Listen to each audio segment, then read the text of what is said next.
जय हिंद स्टूडेंट्स, मैं हूं जयशंकर झा और आप देख रहे हैं कैरियर पॉइंट नवादा। मैं आप लोगों के लिए आज से लगातार वीडियो अपलोड करना प्रारंभ कर दिया हूं। लगातार जब तक आप लोगों का एग्ज़ाम होगा तब तक मैं वीडियो अपलोड करता रहूंगा सभी सब्जेक्ट का, चाहे वो अकाउंटेंसी हो, बिजनेस स्टडीज़ हो, इंटरप्रेन्योरशिप हो या हिंदी हो। ठीक है, मैं कोशिश करूंगा जो इंग्लिश का भी वीडियो आप लोगों को मैं प्रोवाइड कर दूं। तो आज से आप लोग लगातार मेरे चैनल को देखिए, मैं जो पढ़ा रहा हूं उसको देखिए।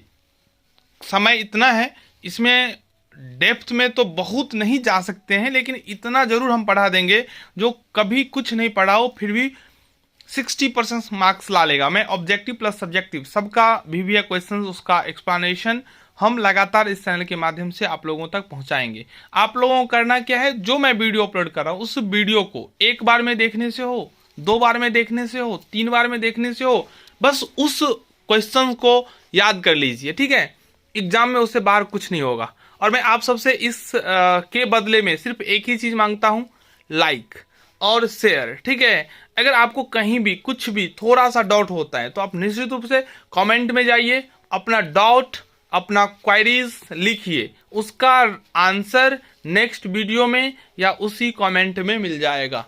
तो जो सब्सक्राइब कर लिए हैं बहुत अच्छी बात है, जो नहीं किए हैं चैनल को सब्सक्राइब कर लें। और आपको जो भी चाहिए, जिस टॉपिक पे चाहिए, आप खुले मन से बताइए और हम खुले मन से वीडियो बनाने के लिए तैयार है। आप सबों को पता है, पहला जो चैप्टर है आप लोगों का वो है गैर लाभकारी संगठनों का लेखांकन, accounting for not for profit organization. देखिए, नाम से स्पष्ट है, गैर लाभकारी मतलब ऐसा संस्था जिसका उद्देश्य जो है, ऑब्जेक्टिव जो है, लाभ कमाना नहीं है। जैसे विश्वविद्यालय हो गया, महाविद्यालय हो गया, स्कूल हो गया, हॉस्पिटल हो गया, कोई भी खेलकूद क्लब या धार्मिक संस्थान या कोई सांस्कृतिक संस्थान, ये सब गैर लाभकारी अर्थात अलाभकारी, इंग्लिश में बोलें तो नॉट फॉर प्रॉफिट ऑर्गेनाइजेशन है। तो यहाँ से आपको ऑब्जेक्टिव भी बहुत क्लियर हो गया होगा और सब्जेक्टिव भी क्लियर हो गया होगा, मैं उम्मीद करता हूँ।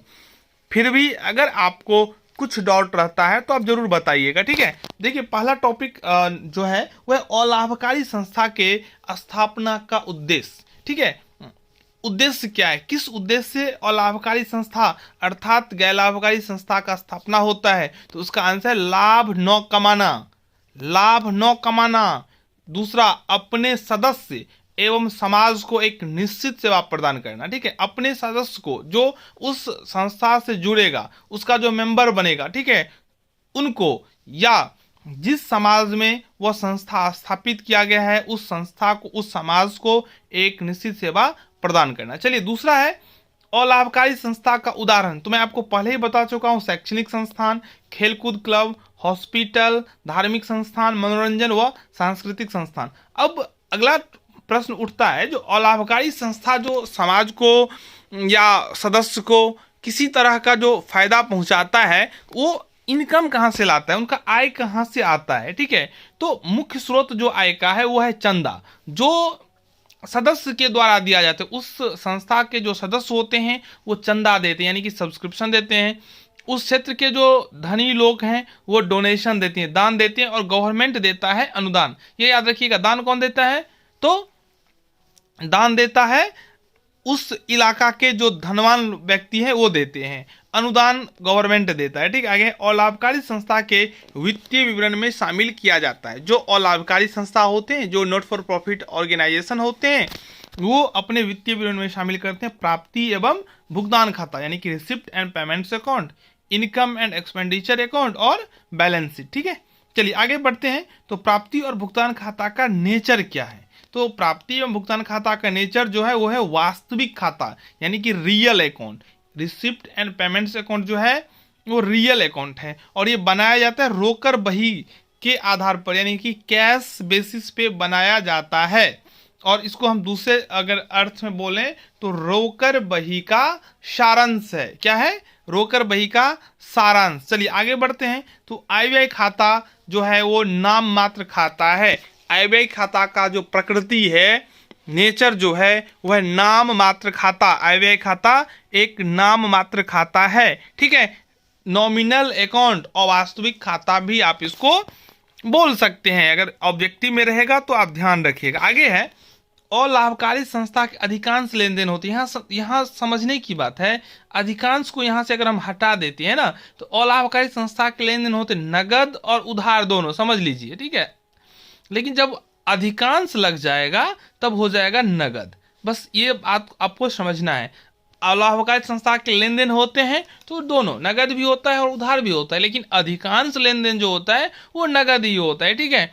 कोई दान करेगा तो उधार दान तो होता नहीं है, ये बात समझ लीजिए, ठीक है। लेकिन चंदा तो बकाया रह सकता है, ठीक है, आप पढ़े भी होंगे बकाया चंदा। चलिए आगे है, प्राप्ति एवं भुगतान खाता बनाया जाता है तो रोकड़ पद्धति पर। आपको ऊपर में ही मैंने बता दिया, प्राप्ति और भुगतान खाता क्या दिखाता है, क्या प्रकट करता है, तो प्राप्ति एवं भुगतान खाता क्यों बनाया जाता है, तो प्राप्ति और भुगतान खाता रोकड़ बही का अंतिम शेष प्रकट करता है। प्राप्ति एवं भुगतान खाता क्या प्रकट करता है, तो रोकड़ का अंतिम कोष यानी कि क्लोजिंग बैलेंस ऑफ कैश और बैंक ये दिखाता है। और आयव्यय खाता में सरप्लस और डिफिसिट दिखाया जाता है, यानी कि अधिक और कमी को दिखाया जाता है। आगे कुछ इंपॉर्टेंट है, जो वसीयत को हम लोग क्या मानते हैं। देखिए वसीयत होता क्या है, तो वसीयत होता है हमें उन व्यक्ति से मिलता है जिसका हम उत्तराधिकारी होते हैं, ठीक है। वसीयत यही होता है, किसी मृतक, जो मृतक होते हैं उनके द्वारा, उनके जो उत्तराधिकारी होते हैं उनको जो दिया जाता है वो होता है वसीयत। वसीयत दायित्व है। वसीयत क्या है, दायित्व है। आगे है, एक क्लब द्वारा प्राप्त आजीवन सदस्यता शुल्क। देखिए लेन देन दो प्रकार के होते हैं, एक होता है आयगत और एक होता है पूंजीगत। आयगत का मतलब होता है वह लेन देन जो डेली बेसिस पे होता है, यानी कि लगातार होता रहता है, आयगत हो गया। एक होता है पूंजीगत, जो पूरे जीवन में आमतौर पर सामान्यतः जनरली एक ही बार होता है, ठीक है। अगर पूरे जीवन में एक ही बार होगा तो हो गया पूंजीगत। ध्यान से सुनिएगा, जो एक ही बार होता है वो पूंजीगत हो गया, जो बार बार होता है आयगत हो गया। तो देखिए क्या लिखा है, आजीवन सदस्यता शुल्क, यानी कि सदस्यता शुल्क तो आप बार बार दे सकते हैं, तो आयगत हो गया। लेकिन कोई बोलेगा जो हमसे एक ही बार में ले लो, हम बार बार नहीं देंगे, इस झंझट में हमको नहीं पड़ना है, तो पूरे जीवन का एक ही बार एक एस्टिमेट बनवा के दे देगा, तो आज को एक ही बार देगा ना पूरे जीवन में, तो हो जाएगा पूंजीगत प्राप्ति। और ये आर्थिक चिट्ठा में दिखाया जाता है, receipt income and expenditure account में नहीं दिखाया जाता है, ठीक है। इसको प्राप्ति और भुगतान खाता में दिखाया जाता है। बस यहाँ ध्यान रखना। मानदेय क्या होता है, ये आयगत व्यय है। मानदेय क्या होता है, वह व्यक्ति जो हमारे संस्था का एम्प्लॉय नहीं है, कर्मचारी नहीं है, लेकिन उनके पास स्पेशल नॉलेज है जिसके वजह से संस्था उसको काम के लिए बुलाया है, वो आएगा काम करके निकल जाएगा, तो इसको हम लोग बोलते हैं मानदेय। और ये आयगत व्यय है। मानदेय क्या है, आयगत व्यय है। मानदेय क्या है, आयगत व्यय है, ठीक है। चलिए आगे है, गैर व्यापारिक संस्था में दायित्व पर संपत्ति का अधिक। देखिए यहाँ पे क्या बढ़ रहा है, दायित्व पर संपत्ति का अधिक, यानी कि संपत्ति ज्यादा हो रहा है, ठीक है ना। Surplus of assets over liability, ये कहलाता है पूंजी निधि या कोष। यहाँ पे एसेस्ट जो होगा ग्रेटर होगा लायबिलिटीज, यह याद रखिएगा, ठीक है ना।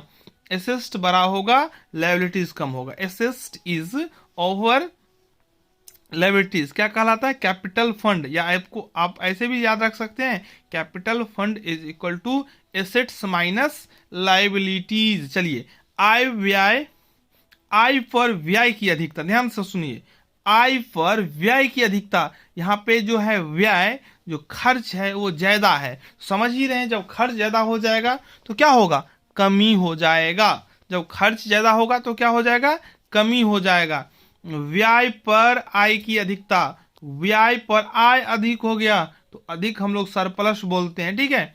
प्राप्ति एवं भुगतान खाता सामान्यतः क्या दर्शाता है, तो प्राप्ति एवं भुगतान खाता सामान्यतः डेबिट शेष, क्योंकि यहाँ पे रिसिप्ट ज्यादा होगा, पेमेंट तब होगा ना, रिसिप्ट ज्यादा रहता है, पेमेंट्स कम होता है। सामान्य तौर पर प्राप्ति एवं भुगतान खाता डेबिट शेष दिखाता है। चलिए कुछ और जो है इंपॉर्टेंट, ये आपको याद रखना है, बहुत बार पूछता है। बकाया संपत्ति किसको हम मानते हैं, बकाया चंदा को संपत्ति मानते हैं, क्योंकि कोई पैसा मेरा बचा हुआ है किसी के पास, वो मेरा संपत्ति ही होगा। समझिए, याद रखना है, समझ जाएंगे तो ऑलरेडी याद रह जाएगा, ठीक है ना। बकाया चंदा, चंदा मेरा इनकम है, वो मेरा किसी के पास बचा हुआ है, तो मेरा क्या होगा, एसेट होगा। बकाया आय, तो आय भी किसी के यहाँ मेरा है, मैंने एक काम कर लिया, अब वहां से पैसा मुझे नहीं मिला है, तो मेरा क्या है, संपत्ति है। ठीक है।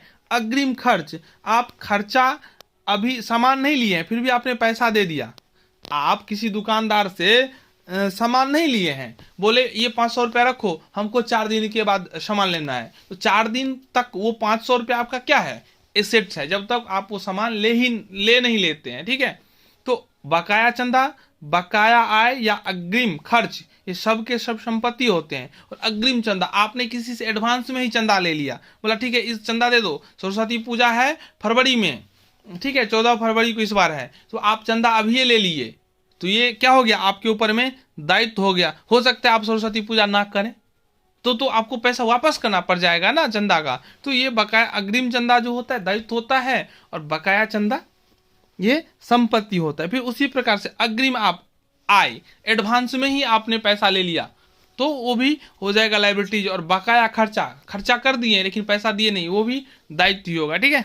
चलिए, आय व्यय खाता में चालू वर्ष से संबंधित सिर्फ आयगत आय और व्यय को दिखाया जाता है, चाहे वो प्राप्त हुआ हो चाहे वो प्राप्त नहीं हुआ हो। अगर प्राप्त नहीं भी हुआ है फिर भी दिखाएंगे, लेकिन वो आयगत होना चाहिए और उस वर्ष का होना चाहिए। ये है इनकम एंड एक्सपेंडिचर अकाउंट में। ठीक है। चलिए, आप लोग एक बात बताइएगा, ये वीडियो जब खत्म हो जाएगा तो आप लोग कमेंट करके बताइए, जो इस चैप्टर से कुछ और टॉपिक बचता भी है। आपने तो 1 साल पढ़ा है, मैंने तो एक छोटा सा वीडियो 12-13 मिनट का दे रहा हूँ। कुछ ऐसा टॉपिक आपने नहीं सुना हो, आप नहीं जान रहे हैं, या कुछ ऐसा टॉपिक मैंने छोड़ा, आप जरूर बताइएगा। मैं आपसे उम्मीद करता हूं, और इसे शेयर कीजिए। जितना शेयर करेंगे, जितना इस पे लाइक आएगा, हमको वीडियो बनाने में उतना मजा आएगा। ठीक है। तो ये याद रखिएगा। 19वां है, देखिए, आय व्यय खाता बनाया जाता है। तो आय व्यय खाता बनाया जाता है एक्रूअल बेसिस, उपार्जन के आधार पर। आय व्यय खाता बनाया जाता है उपार्जन के आधार पर। आय व्यय खाता बनाया जाता है उपार्जन के आधार पर। पूंजी कोष की गणना की जाती है कैसे, तो एसेस्ट में से लायबिलिटीज को घटाकर। पूंजी कोष की गणना की जाती है कैसे, एसेस्ट में से लायबिलिटीज को घटाकर। विशिष्ट दान क्या है, पूंजीगत प्राप्ति। विशिष्ट दान 2 प्रकार का होता है, एक होता है सामान्य और एक होता है विशिष्ट। सामान्य का मतलब होता है आप उस दान को किसी भी तरह के यूज में ला सकते हैं। ठीक है। लेकिन विशिष्ट दान जिस काम के लिए देय होता है उसी पे आपको खर्च करना है। ठीक है।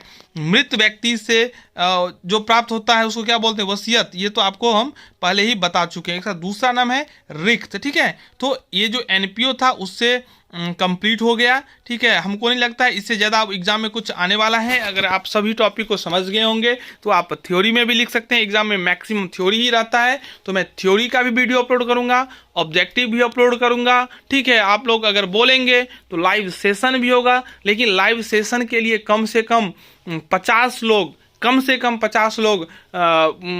का कमेंट होना चाहिए, सर लाइव कीजिए, सर लाइव कीजिए। तो मैं लाइव भी आऊँगा, लेकिन आप लोग अपना उत्साह दिखाइए, वीडियो को शेयर कीजिए, अपने अपने स्टेटस में इसको डालिए। जितना लाइक आप दिलवाएंगे हम उतना वीडियो अपलोड करेंगे। धन्यवाद।